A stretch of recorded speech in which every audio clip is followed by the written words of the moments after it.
Приветствуем всех! Сегодня мы погружаемся в историю кыргызов на Тянь-Шане, конкретно в период с 17 по середину 19 века.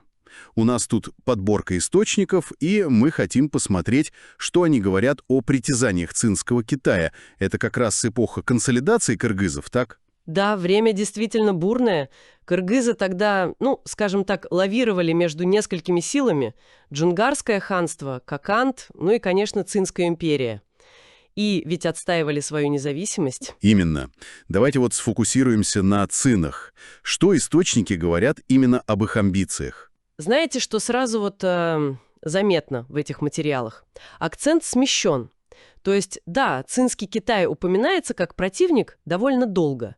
Но вот детальные описания прямых вторжений, попыток подчинить, они в основном касаются периода после разгрома Джунгарского ханства. То есть после 1757-58 годов? Именно. До этого момента, фокус борьбы кыргызов был явно на джунгарах. Интересно получается. Был такой, джунгарский буфер.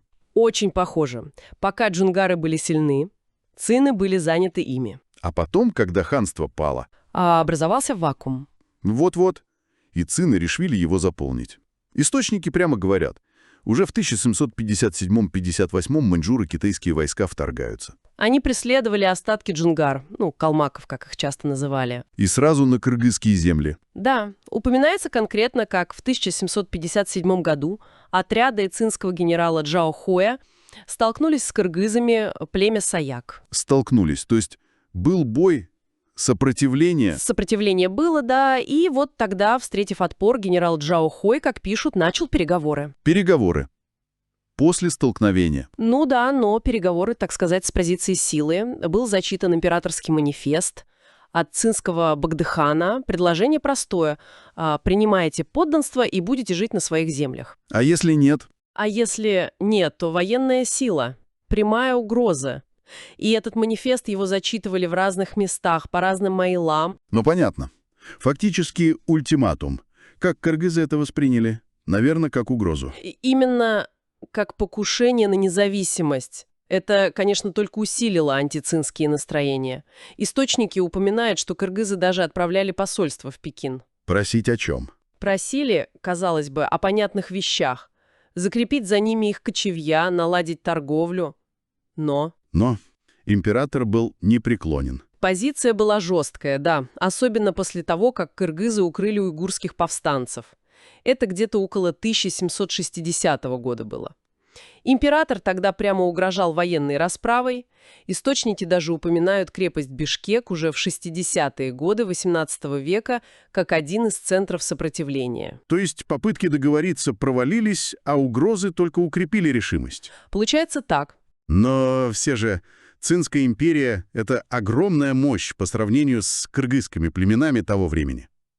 Удалось им в итоге силой взять верх в 17 веке? Вот, судя по этим материалам, нет. Не удалось.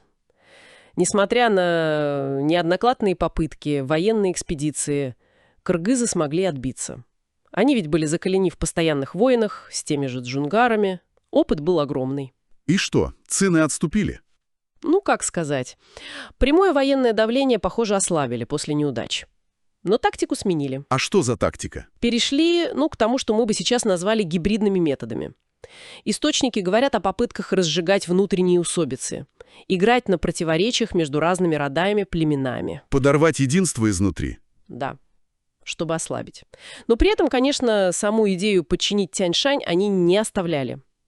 Просто искали другие пути. Хорошо, давайте попробуем подытожить. Какой главный вывод мы можем сделать из этих источников? Мне кажется, ключевое — это временной сдвиг. Активная фаза прямого цинского давления, вот эти военные и дипломатические атаки, начинается после середины XVIII века, после 1757-58 годов. Совершенно верно. Вот именно на событиях после уничтожения Джунгарского ханства эти источники и делают основной акцент. Это был период, прямого столкновения. И активного, и, судя по всему, довольно успешного сопротивления кыргызов. Да, это важный момент. Отличается от предыдущего этапа, где главным врагом были джунгары. Безусловно. И вот тогда возникает такой вопрос, может быть, для размышления. Как вот этот сдвиг, что активное цинское давление началось именно после Джунгар, а не одновременно или раньше, как это могло повлиять на само кыргызское сопротивление? Может, на их идентичность, на способы борьбы? Отличался ли этот этап от предыдущих войн? Вот об этом стоит подумать.